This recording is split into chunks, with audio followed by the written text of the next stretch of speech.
I have been using the OPPO Find X as my daily driver for just over a week now, and though it underperforms in some areas, it more than makes up for it by overachieving in most. I'm TechNick, and this is my OPPO Find X full review. Before we analyze each aspect of the Find X, I feel we should take a look at its elegant design, which is wrapped up in Gorilla Glass 5. At the back of the device, you can see how the sunlight emphasizes its breathtaking glacier blue shimmer, which boosts the color on the edges and darkens the center. At the bottom of its aluminium frame, you will find a dual SIM tray, single firing speaker and USB Type-C port, all within a concave-like design. On the right of the frame, you will find the power button, a clean concave design at the top, and the volume rocker on the left. At the front of the phone, it is all about that infinity display. Another design aspect that we need to touch on is that there is an entire pop-up mechanism found at the top of the Find X. And though it may pose some problems down the road, it has been engineered in such a way that its design elements are sure to turn some heads. Taking a look at the spec sheet of the OPPO Find X, the first thing you'll notice is a 6.42 inch curved Samsung OLED panel with a whopping 93.8% screen to body ratio. Now this is running a Snapdragon 845 chipset as found in many other flagships with a base model of 8 gigs of RAM and 128 gigs of storage, and this comes in at around $740 USD, which is not too bad but still not that cheap either. It also has a bigger brother with 256 gigs of ROM, and that's packing in at $890, knocking over the door of some pretty high-end flagships. Now this is all powered by a 3730 mAh battery, and though it is not the biggest that we have seen, such as the 4000 mAh battery found in the Nex S, it seems to hold its own quite well throughout the day. Now, OPPO are actually designed by the company BBK Electronics, and BBK Electronics make Vivo phones and OnePlus 6 phones. And looking at the competition here, we have the Vivo Nex S with the same standard of 128 gigs of ROM sitting at $670 USD, and the OnePlus 6 sitting at $530 USD. That is $200 cheaper than the OPPO Find X base model that we have here. Now, if we move on to the other Chinese competition, we're looking at the likes of the Xiaomi Mi Mix 2S, which has slightly less RAM, but is still sitting at the same price point as the OnePlus 6, which is $200 cheaper, and the Huawei P20 Pro, which is $810. That is more expensive obviously because it's gone into the global market now. Looking at the market leaders, we have the S9 Plus 128 gig variant for $1,000 and iPhone X 64 gig variant for $1,000. Now these are their lower range models, and comparing that to the OPPO Find X, the OPPO Find X is still relatively reasonable when comparing it to these top dogs. The Find X boasts a bezel-less design, much like its sister company Vivo and their Nex S, which I reviewed a few weeks back. From the front they seem pretty similar, though the Nex S has a slightly bigger screen at 6.59 inches compared to OPPO's 6.42. The biggest battle here is the strive for being bezel-less, and OPPO has managed to slightly decrease the size of their chin, which boasts the highest screen to body ratio found on any phone right now, at 93.8%. The first thing you will notice about the Find X is that it is all screen, and it is not just any screen, it is a Samsung Infinity display, and it looks fantastic, even in daylight. In order to house an all-screen design, companies are forced to do away with a physical earpiece. However, OPPO have managed to retain theirs, and it sounds just as it should. Due to the pop-up mechanism, OPPO did not have enough space to include a fingerprint sensor on its back. It hasn't included an under-screen scanner either. Though not all is lost. They have packed in 3D facial mapping, much like the one found in the iPhone X. However, this one slides up. Enrolling your face data only takes a few moments, and once ready, you have the option of either sliding up on the lock screen or simply clicking the power button to reveal the pop-up system and unlock your phone. Not only does the pop-up system house the facial recognizer, but is also home to the selfie cam and back dual lens cams. With all of this, one has to wonder how durable it is, and though it feels slightly wonky, it retracts on force and seems relatively solid for now. I do find it slightly more practical to have a single selfie camera on a pop-up mechanism such as the Vivo Nex S. It seems more durable and I barely have the need to use it. Another thing, the slider does collect quite a bit of lint and dust. I find myself using the included cloth a lot more than I would like.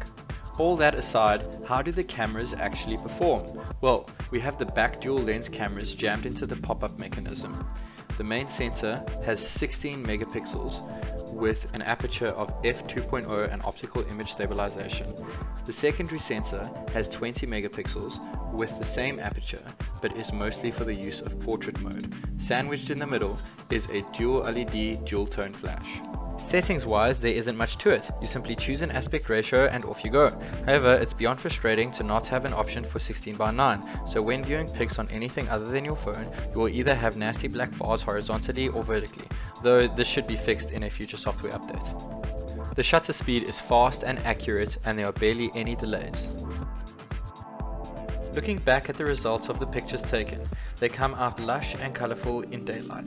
However, they seem a bit overexposed in too much light, which results in shots coming out a little too soft and washed out. When there is less lighting, such as on an overcast day, photos come out clear and rich. Taking snaps at night result in some great pics that show reflections well. Dim lit lighting indoors is where these dual lenses truly shine. If you have previously watched my Vivo Nex S review, you will know that I praised its low light similarity to the S9 Plus King. The OPPO Find X doesn't seem to do quite as good a job as the Nex or S9. However, it does seem to capture the colors slightly more accurately, though the brightness is not quite there. Portrait mode works quite well, though it comes at the cost of losing some color. Autofocus is not the fastest I've seen, but it does a great job nonetheless. There is no 2x optical zoom, however they do give you a shortcut to its 2x digital zoom. Simplicity strikes again when in the video interface. Only 3 options are available: 720p, 1080p and 4K, though there is no option to change the aspect ratio, and it is locked at 16:9, which is ironic to say the least. Unfortunately, we can only record 4K at 30 frames per second on the Find X, however it still comes out clear, but just a little unstable. Moving to 1080p video, things are just as crisp and a lot smoother thanks to the 60 frames per second. There is also the option for slow-mo at 720 or 1080p, though it is locked at 240 FPS. Time-lapse is also included. The front-facing camera is also embedded in the pop-up mechanism, and is a whopping 25 megapixel sensor with an aperture of f2.0. It takes pics nice and snappy, however it seems to capture too much light when things are too bright. Overall, I am content with the cameras, to say the least, but enough on that. Let's move over to some embedded software features that will likely aid you in your daily use. When reaching for the notification panel at the top of the screen, you are welcomed by some useful data information and a clean, editable notification tray. The settings menu is neatly stacked as expected in any flagship device. There are a few navigation gestures to choose from, though I found the best selection to be sliding up from the center to go home, sliding up from the left to open recent apps, and to slide up from the right in order to go back. You are also treated to some slider pop-up sound effects, though it seems a bit loud even when muted.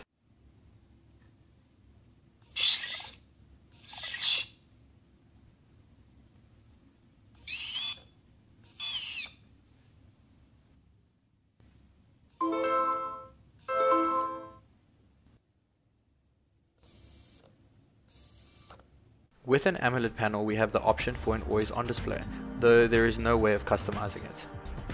By sliding down from the center of the screen, we have access to a search bar.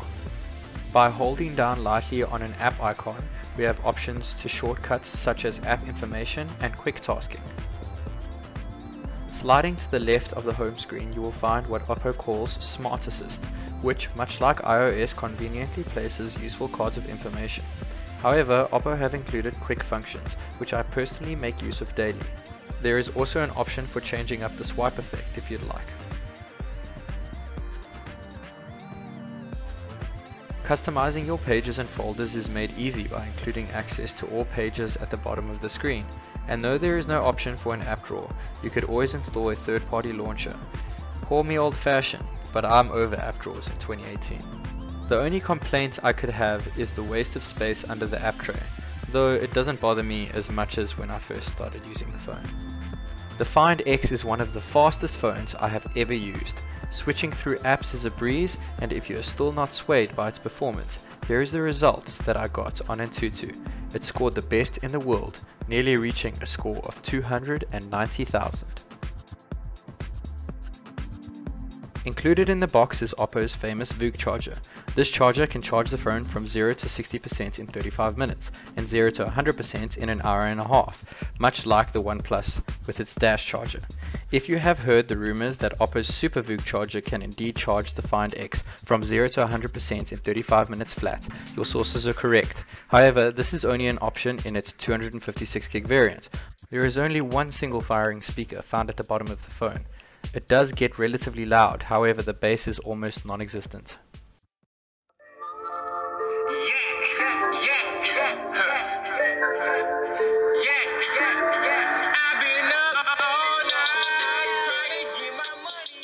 The OPPO Find X does a lot right, from its innovative design, sheer performance and jaw-dropping infinity display.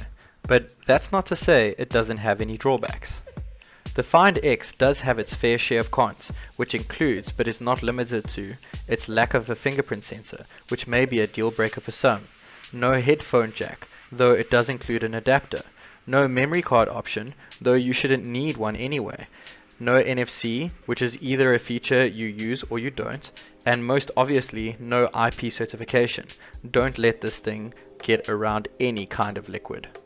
But if you ask me, its pros far outweigh its cons. This phone is seriously fast. Its 3D Face ID works very well. It has a dual SIM tray, huge internal storage options, a massive battery, and an immersive OLED infinity display. Seriously, if you're all about display like I am, this is the phone for you. And that is why I am happy to give it a score of 87. Amazing. Until next time, this is TechNick.